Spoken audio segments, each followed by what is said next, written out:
Welcome to moms kitchen.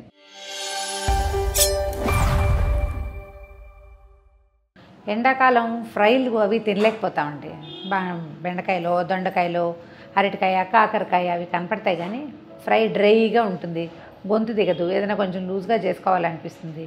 పైగా అది ఇంకా ఉన్న కొందికి ఇంకా డ్రైగా అయ్యి విసకటగా ఉంటుంది. నూనె ఎక్కువ తినలేకపోతాం, దాహం వేస్తుంది. సో నూనె తక్కువగా ఉండి మెత్తగా ఉండే ఫ్రై ఐటమ్స్ చూస్తే బాగుంటుంది. ఎలా చేసుకోవాలి? కాకరకాయ కానీ అరటికాయ కానీ ఏదైనా చిన్న మసాలా యాడ్ చేసి, ఎక్కువ మసాలా ఘాటు ఉండకూడదు కానీ కూర వేగాలి, మెత్తగా ఉండాలి. ఎలా చేయాలో చూద్దాం. ఇప్పుడు నేను చూపించే పద్ధతిలో మీరు అరటికాయ, దొండకాయ, బెండకాయ 3 చాలా బాగుంటాయి. బెండకాయ కొంచెం జిగురు అనిపిస్తుంది కానీ అరటికాయ, దొండకాయ అయితే సూపర్. పొద్దున్న చేస్తే సాయంకాలం దాకా కూడా కూర చక్కగా మెత్తగా ఉంటుంది, డ్రై అయిపోదు. దొండకాయని సన్నగా ముక్కలు నేను చీలికలు చేశాను చూడండి, ఇట్లా చీరేయండి. డైరెక్ట్గా దొండకాయని పోపులో వేయచ్చు కానీ ఏంటంటే కొంచెం కసకసగా ఉంటుంది, టైం ఎక్కువ తీసుకుంటుంది. నేనేం చేస్తానంటే దీన్ని ఒక 2 సార్లు 2 పొంగులు రానిస్తాను. కాసిన నీళ్ళు పోసి ఒక చిటికెడు పసుపు వేసుకోవచ్చు. నీళ్ళల్లో వేయటం కొంచెం ఒక చిటికెడు పసుపు వేసేసి ఒక 10 నిమిషాలు హై ఫ్లేమ్ మీద 2 సార్లు తెల్లనిస్తే సరిపోతుంది.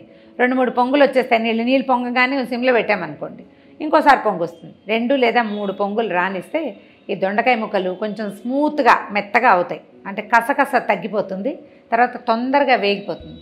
ఈ నీళ్లు వార్చేసుకోవటము ఒక 10 నిమిషాలు పక్కన పడేస్తే, ఒకవేళ ఇది పొద్దుటిపూట చేసుకునేటట్టయితే ముందు ముక్కలు ఉడికించి పక్కన పెట్టుకోవాలి. చల్లారిపోయిన ముక్కలు ఫ్రై మరీ హాయిగా ఉంటుంది. లేదు అర్జెంటుగా కావాలన్నా నీళ్ళు వంచేసుకోవటము, తర్వాత తాలింపులో వేసుకోవటమే. ఈ ముక్కల్ని కొంతసేపు ఉడకనిద్దాం. దొండకాయ ముక్కలు చక్కగా మెత్తగా అయిపోయినాయండి. మరీ పేస్ట్ అయిపోకర్లా, ఒక మాదిరిగా మగ్గితే సరిపోతుంది. కుక్కర్లో పెట్టచ్చా అని అడుగుతారు. ఇప్పుడు కుక్కర్లో పెట్టచ్చు కానీ ఒక 1 విజిల్ వస్తే సరిపోతుంది. అంతకంటే ఎక్కువ మగ్గితే శుద్ధగా అయిపోతుంది కూర. సో దీన్ని ఏం చేద్దామంటే కొంచెం ఈ చిల్లుల ప్లేట్లో కానీ ఒక గిన్నెలో కానీ వేసి వడపోసి పక్కన పెట్టుకుందాం. ఈ కూరకు కావాల్సిన చిన్న మసాలాన్ని గ్రైండ్ చేద్దాం. ఈ ఫ్రై మసాలాలోకి చాలా సింపుల్ ఇంగ్రీడియంట్స్ ఏనండి. ఎండుమిర్చి, జీలకర్ర, తర్వాత 2 ఏలక్కాయలు చాలు. వీటిని కొంచెం వేయించుకోవాలి. అవి వేగిన వాటిని గ్రైండ్ చేసి అందులో కొంచెం ఒక ఉల్లిపాయ కూడా వేసేసి గ్రైండ్ చేసి ఒక ముద్ద తయారు చేసుకుంటే ఆ ముద్దతోటి మనం దొండకాయ ఫ్రై చేసుకోవచ్చు, అరటికాయ ఫ్రై కూడా చేసుకోవచ్చు. వేయిద్దాం జీలకర్ర. ఆయిల్ అవసరం లేదండి, జస్ట్ డ్రైగా వేయించేస్తే సరిపోతుంది. 2 ఏలక్కాయలు వేసాను, ఒక స్పూన్, ఒక అర స్పూన్, అంటే మన పదార్థాన్ని బట్టి. ఒకవేళ మనం 1/2 కేజీ పైమాటగా చేస్తుంటే ఒక స్పూన్ పైన జీలకర్ర వేసుకోవచ్చు. మనం చేసే కూరని బట్టి మసాలాను పెంచుకోవాలి. 1-2 టైమ్స్ చేస్తే మనకే అవగాహన వచ్చేస్తుంది. జస్ట్ ఇందులో కావాల్సిన వస్తువులు ఏమిటి అనేది అంతే. తర్వాత ఎండుమిర్చి మన కారాన్ని బట్టి, మన కాయల కారం, మనం కూర పదార్థం ఎంత ఉంది అనే దాన్ని బట్టి ఒకసారి దోరగా కొంచెం కమ్మని వాసన వచ్చేలాగా వేయించేసుకుందాం.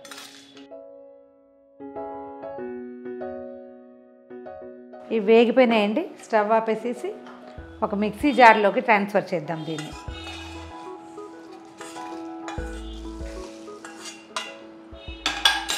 దీంతో పాటు ఏం చేస్తామంటే కొద్దిగా చల్లార్చాక ఇది గ్రైండ్ చేయటం పొడి అవుతుంది. దాంట్లోకి ఒక మీడియం సైజు ఉల్లిపాయల్ని చిన్న ముక్కలు తరిగేసి మిక్సీలో వేసేస్తే మొత్తం గ్రైండ్ అయ్యి ముద్దలాగా అవుతుంది. కొంచెం వెడల్పాటి మూకుడు పెట్టుకుని స్టవ్ వెలిగించడం, ఒక 2 స్పూన్ల నూనె వేద్దాం. మామూలుగా వేపుళ్ళకి చాలా నూనె పడుతుంది కదా, దీనికి అంత నూనె పట్టదు. ఈ గ్రైండ్ చేసిన ముద్ద కొంచెం మెత్తగా అయినా చేయొచ్చు, కోర్స్గా ఉంచుకుంటే కొంచెం ఉల్లిపాయ భావకం కనపడుతూ ఉంటుంది మనకి.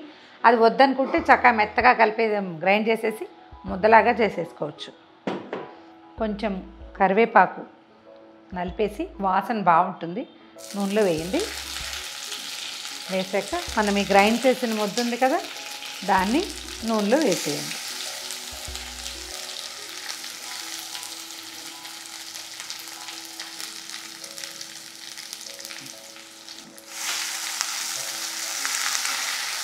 ముద్దను కొంచెం వేగనివ్వండి.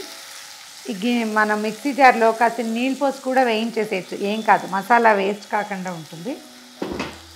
కూరకి మసాలాకి ముక్కలకి సరిపడా మన రుచిని అనుసరించి ఉప్పు వేసేసుకోవాలి. ఇప్పుడు ఈ మసాలాలో ధనియాలు కూడా వేసుకోవచ్చండి, హెవీ అవుతుంది అప్పుడు. ఆసక్తి ఉంటే ధనియాలు కూడా కొద్దిగా దోరగా వేయించేసి గ్రైండ్ చేసుకోవచ్చు. ధనియాలు వేసేసరికి కొంచెం కసకసగానే ఉంటుంది. ఆసక్తి ఉన్న వాళ్ళు వేసుకోవచ్చు. ఇందాకే మనం ఉడికించి నీళ్లు ఆర్చేసి పక్కన పెట్టుకున్న దొండకాయ ముక్కలు వేసేద్దాం ఇందులో.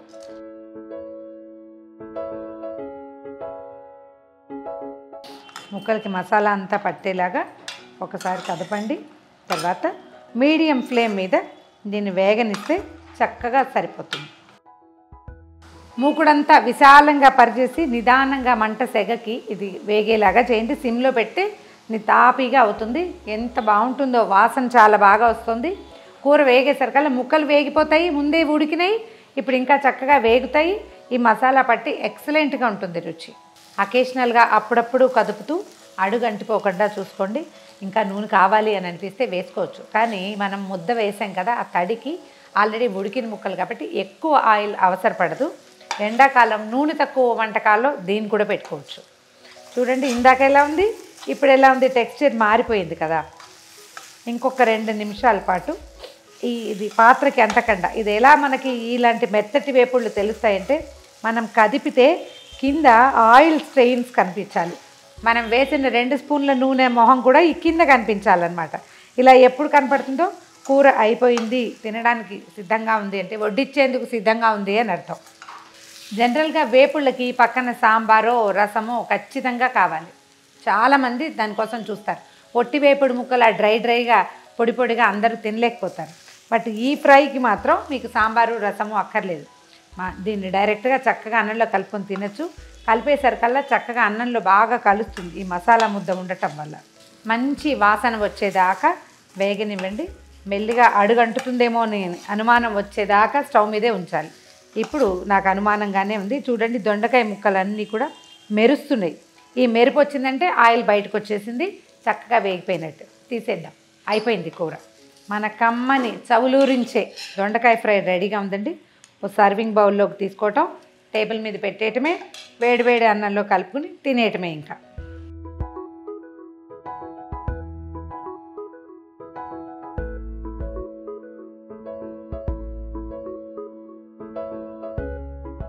గుమగుమలాడే మెత్తని దొండకాయ వేపుడు ట్రై చేసి చూడండి. దీనికి మామూలు దొండకాయ వేపుడు బోల్డ్ అంత సమయం పడుతుంది. అదంతా ఎప్పటికవుతుందా దేవుడా అనిపిస్తుంది.